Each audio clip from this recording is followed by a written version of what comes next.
Okay, the next, my first guest tonight, former Major League pitcher for the Twins, the Red Sox, the Oakland A's, played in the Mets minor leagues.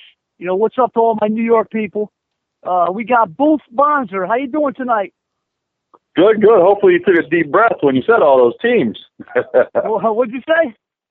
I said, hopefully you took a deep breath when you rattled off all those teams, man. Well, I was going to get into some more, but I wanted to get you right on. I could have, you know, being in Connecticut, I was going to throw in Norwich and New Britain and Bridgeport. You know, you played for a lot of teams, so just briefly, you know, if you want to briefly just tell everybody a little bit about yourself. I personally like to start with how did you get the name Boof?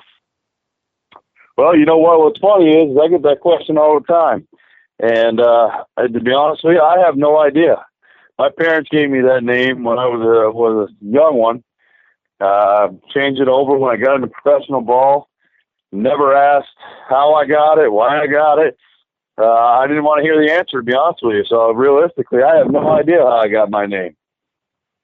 Now, but you were born John Bonser, am I correct? Yeah, yep. John Bonser was my name. And you legally changed it yourself, or your parents did when you were very young? No, I changed it myself. Boof was just a nickname I had growing up. Everybody knew me as Boof. They had no idea that my name was John. So, like I said, once I got into pro ball, I changed it to Boof. Now, you were drafted in the 21st round. I mean, you were the 21st draft pick overall for the Giants in 2000, and you played here in Norwich for the minor league team for the Giants, and you were involved in, I think, I don't know, looking at it, it's a crazy trade. It was you, it was Joe Nathan, and for Francisco Liriano for AJ Pierzynski. Well, like, looking back on that now, I mean, you went to the Twins with, I mean, you know, Nathan turned out to do what he did, and you know, Liriano, and it was for Pierzynski. Like, what was your take of that trade? Because obviously you were in the minors at the time. Like, what was your take on it then, and what, looking back on it, like, how do you feel about that trade? I know back then it was weird because I was, like I said, I was still in the minor leagues, and I remember getting a call saying I got traded, and it was just like, well, what did I do to the Giants, you know? And then, you know, getting over there with the Twins, right? You know, obviously, you know, you hear it all the time. It was the craziest trade for the Giants, but great trade for the Twins. You know, and still, it's just one of those things that are just, it's crazy to see. You know, things happen, and that's what happened. And even today, when you see, you know, crazy trades in baseball, that one seems to always pop up. So it's just funny to see how, you know, you that stuff just keeps, it comes back around, I guess I could say. Yeah. Yeah, because you look at it on paper, and you're like, wow, you know, for AJ Pierzynski. I mean, but people forget. I mean, I think AJ Pierzynski's still playing. I mean, he's a solid catcher. I mean, he's been around forever. You look at his numbers, but, you know, that trade, now, at the time, was Nathan and Liriano in the minors? Were they Liriano, yes. No, Liriano was under me. So I was older than Liriano. I think he was an A ball or double A. And I think Nathan at the time was transitioning to the big leagues to triple A. Okay.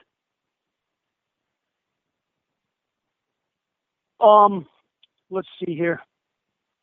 Just give me 1 second. I have to hit a.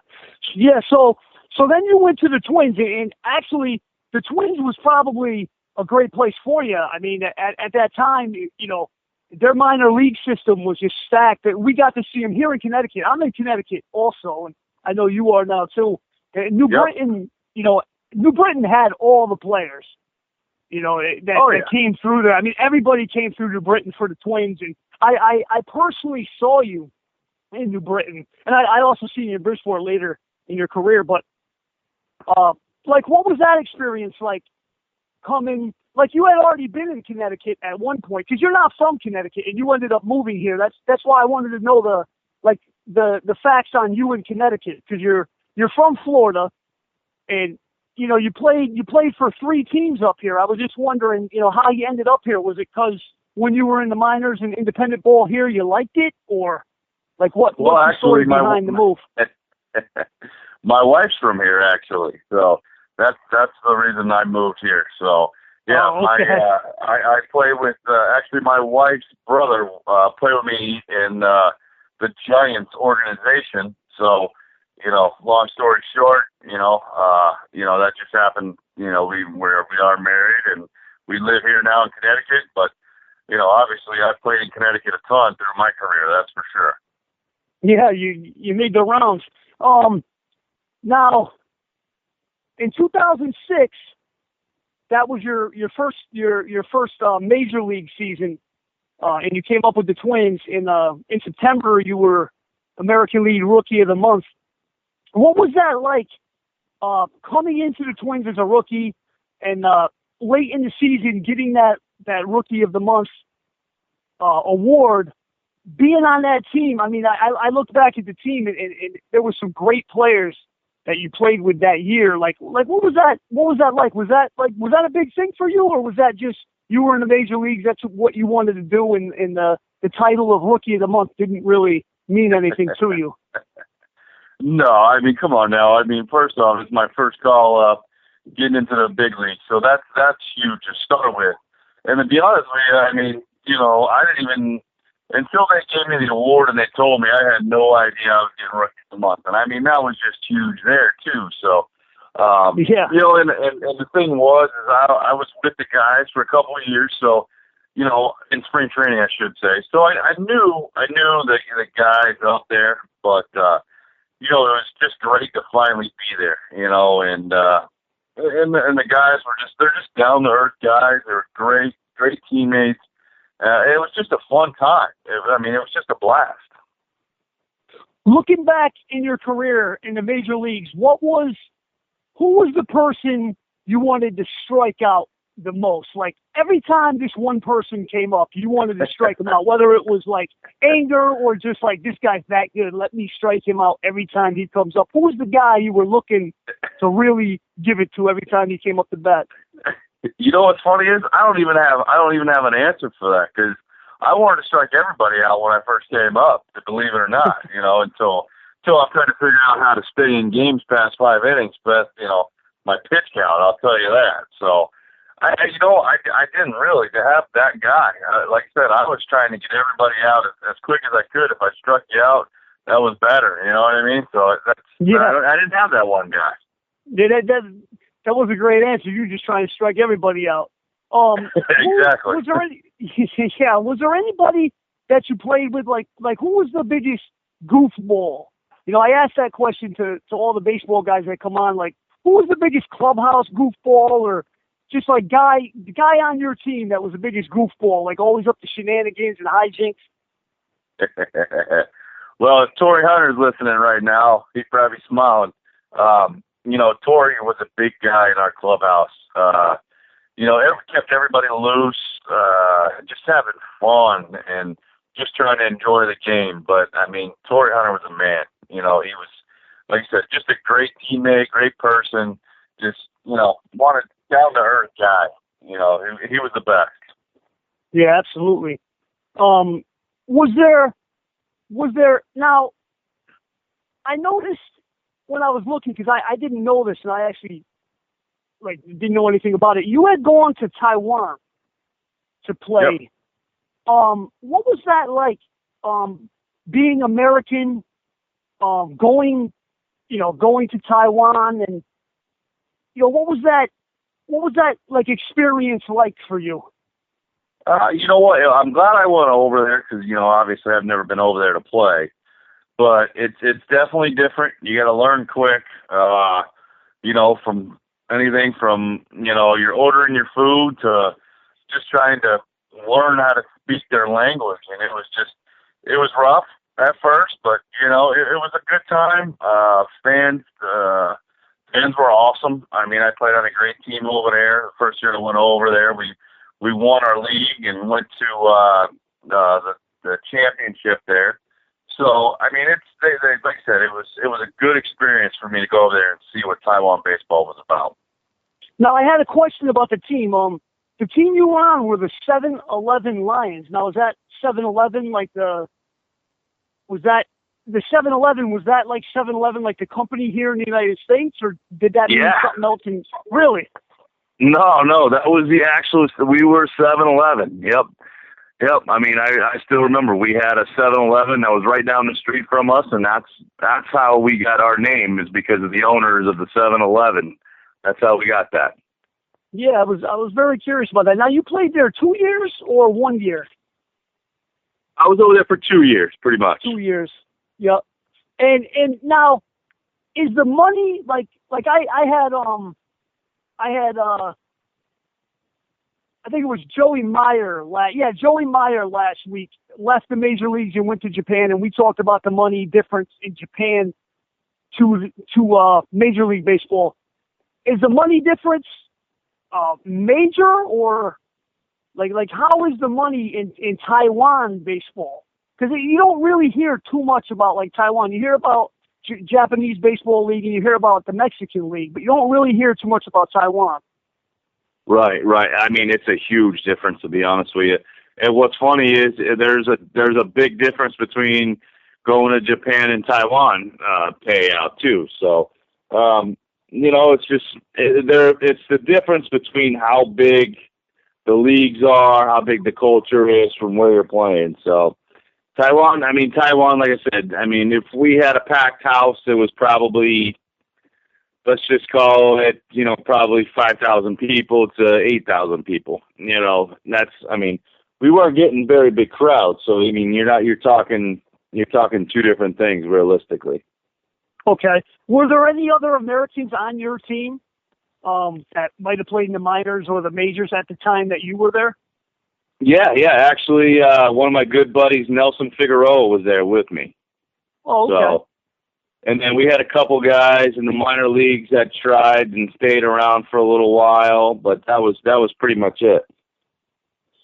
Okay. Now, also, you were in the Venezuelan Winter League, which a lot of people don't know anything about. If you'd like to just talk about it, because I see on your team, you had some major players on your team. You had Brian Dozier, you had David Peralta, you had Mets Wilmer Flores, Aaron Hicks, I think, with the Yankees now, Jeremy Jeffries. You had a lot of guys on that team. Sean Burrows, I think you might have played with him in Bridgeport. He was on that team. What was that like? And what was the Venezuelan Winter League? Oh man, that team, we had a great time. And what's crazy is our leader Henry Blanco was our catcher there too. You can't forget about a guy like that, a big veteran catcher.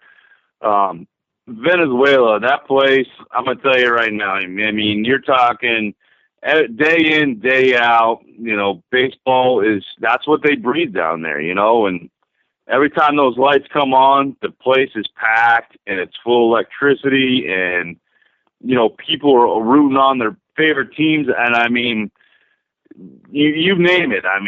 They're banging all kinds of stuff and making noise, and it's every single pitch, every inning. It's just electricity is crazy down there. Now, is that for people who don't know? Is that anything to do with affiliated Major League Baseball, or is that a completely separate deal? That's a separate deal. That's Winter League is what I went down to. So that when baseball season ends here, they have their own Winter League that starts down there, and that's what I went to.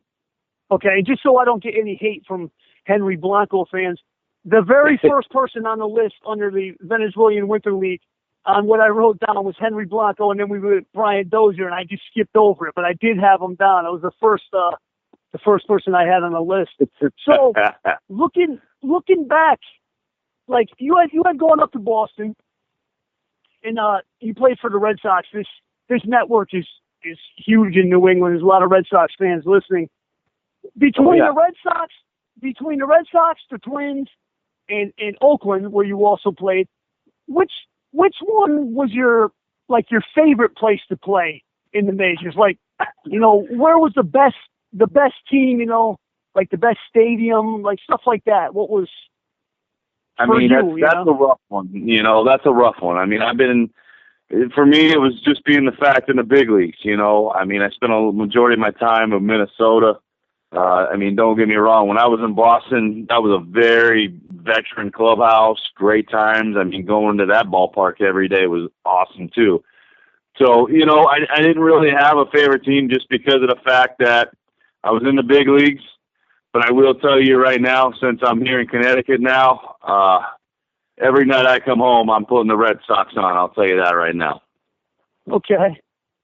So what stadium would Fenway Stadium be your favorite to play in? Or out of all the stadiums you ever played in, like, what's the one, like, you were the most excited to when, yeah, I'm going to play there with, the old Yankee Stadium or Fenway or, You know what? I mean, you played in all of them. Fenway, the Yankee Stadium, I'll tell you that. So, you would take Fenway over the old Yankee Stadium? Oh yeah, absolutely. Wow. Yeah, I mean, Fenway, when you walk into Fenway, it's just, it's something you don't see every day, put it that way. I mean, don't get me wrong, you walk into Yankee Stadium, the old Yankee Stadium, and you knew who played there. I mean, the memories in Yankee Stadium, but I don't know, it was just Fenway having the monster there, it was different than all the rest of the stadiums. I mean, that place was, a great place to play. Don't get me wrong. Right. Now, you also played in the minors for the Mets. I think you played Buffalo with the Mets. I'm not quite sure. I could be wrong on that. But what was that experience like, going to the Mets minor leagues at that time frame? Yeah, I mean, it was great. I had a decent spring, and unfortunately, my first outing of the year when I went and played there, I ended up blowing my elbow out, first game of the year, which was terrible. Ended up having Tommy John, and I missed all year. So that was not a fun time for me, because then, like I said, it was recovery time back from Tommy John, and I didn't even get a chance to, produce for the Mets or try to help them out at all. Right. Now, was injuries what like finalized your career when you stopped playing ball? Was it from injuries, or like what was the reasoning for that?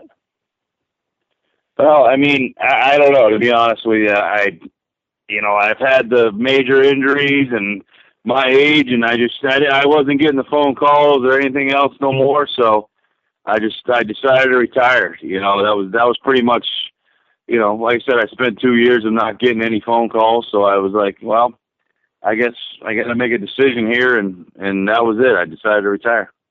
During that 2 years, did you get any more calls to go overseas, or no? No, I got nothing else. That was everything pretty much shut down. Okay. There's a couple more quick things I wanted to mention to you. Bridgeport, playing in Bridgeport. I talked to a lot of people, and the area obviously rough. The stadium is very nice in the location it's in. What was your experience like? How was your experience in Bridgeport playing for the Bluefish? I had a great time. There was a lot of old guys that I played with and played against. I had a great manager in Willie Upshaw, which he was my hitting coach here when I played in Norwich. So I knew him, and I was driving to the ballpark back and forth every day. So it was easy for me, and I enjoyed it. I'll tell you that right now. So you know that New Britain is now an independent league that plays the New Britain Bees, and they play the Bridgeport Bluefish. Do you go watch games? Like, do you go up to Fenway, or do you go to any independents? No, I haven't had a chance to watch the games. The New Britain team, they just got there this year. And what's crazy is the manager who is the manager for New Britain. I used to have him as a manager in Minnesota. Yeah, Stan Clyburn. That's correct. Yep. One more thing before I let you go. I'm up on the time here. Tattoos. I see you got quite a lot of tattoos. Is there a rhyme and reason for it? I didn't actually get to, I haven't like looked at your tattoos closely. I'm heavily tattooed myself. I was just wondering about that because you didn't see a lot of guys with tattoos in baseball, and then all of a sudden there's full sleeves and stuff like that. I was just wondering your take on that. No, I mean, my thing is my tattoos have a little something with, that's about me and, my, background. I have my family crest and this and that. And, and I'm not even done yet. I have one sleeve. I'm probably going to go for another one. It's just crazy. Like you said, you're heavily, tattooed up. Yep. Once you get that first one, then it's like, all right, I need another one and another one. And that's kind of where I'm at.